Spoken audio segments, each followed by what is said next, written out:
আসসালামু আলাইকুম আরহামাতুল্লাহ। প্রিয় বন্ধুরা, জরুরি দিনিয়াত শিক্ষা ইউটিউব চ্যানেলে আপনাদেরকে স্বাগতম।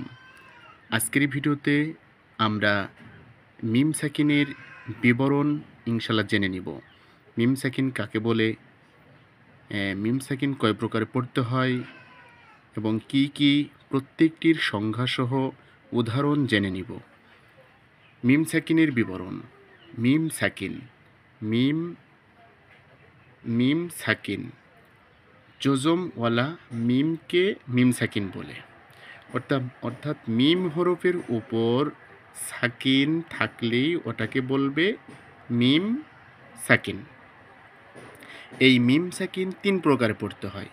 মিম সাকিন তিন প্রকারে পড়তে হয়। এক নম্বর হলো ইকফা, দুই নম্বর হলো ইদগাম, তিন নম্বর হলো ইজহার। ইকফার হরফ হলো একটি বা, ইকফার হরফ একটি বা। ঈদগামের হরফ হলো একটি মিম, ঈদগামের হরফ হলো একটি মিম।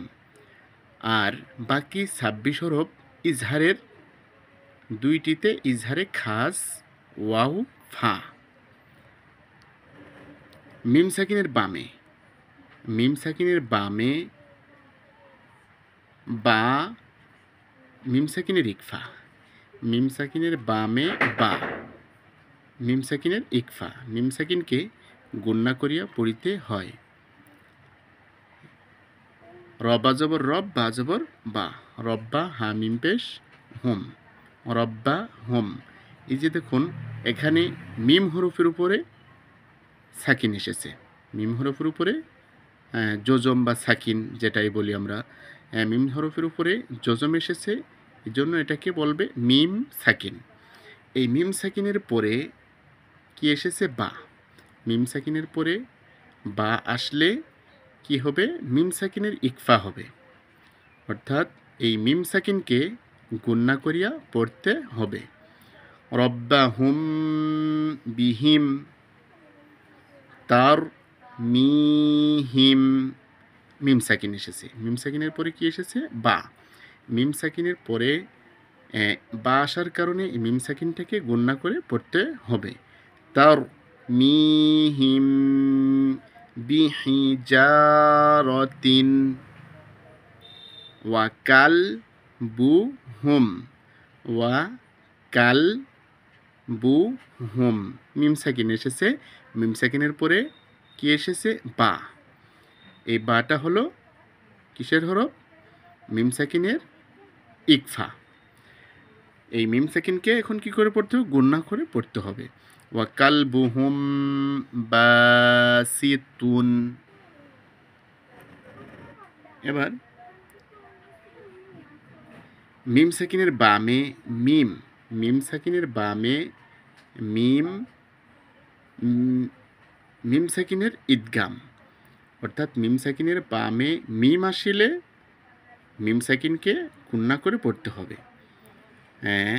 মিম সাকিনের বামে মিম, মিম সাকিনের ইদগাম দ্বিতীয় মিমে তাসদিদ দিয়ে গুণনার সহিত মিলায়া পড়িতে হয়। আত, হামজা ত জবর আত, আমা হুম। মিম সাকিন এসেছে, মিম সাকিনের পরে মিম এসেছে, মিম সাকিনের পরে মিম এসেছে, এজন্য দ্বিতীয় মিমে তাসদিদ দিয়ে গুণনার সহিত মিলায়া পড়তে হবে। আত আমাহুম মিন জু ওয়া আমানাহুম মিন খৌফ। এবার মিম সাকিনের বামে, মিম সাকিনের বামে বা মিম নাই, মিম সাকিনের ইজহার।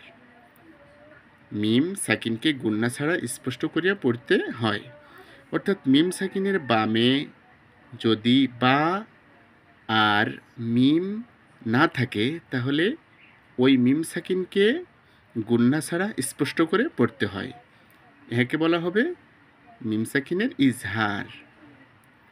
আল হাম, মিম সাকিন এসেছে, মিম সাকিনের পরে বাও নাই, মিমও নাই। অর্থাৎ মিম সাকিনের বামে বা মিম ছাড়া বাকি হরফগুলো আসলে গুন্না হবে না, স্পষ্ট করে পড়তে হবে। আল হাম দু, আলাম, মিম সাকিন এসেছে, মিম সাকিনের পরে বা অথবা মিম নাই, অন্য হরফ আসলে এখানে গণ্য করা যাবে না।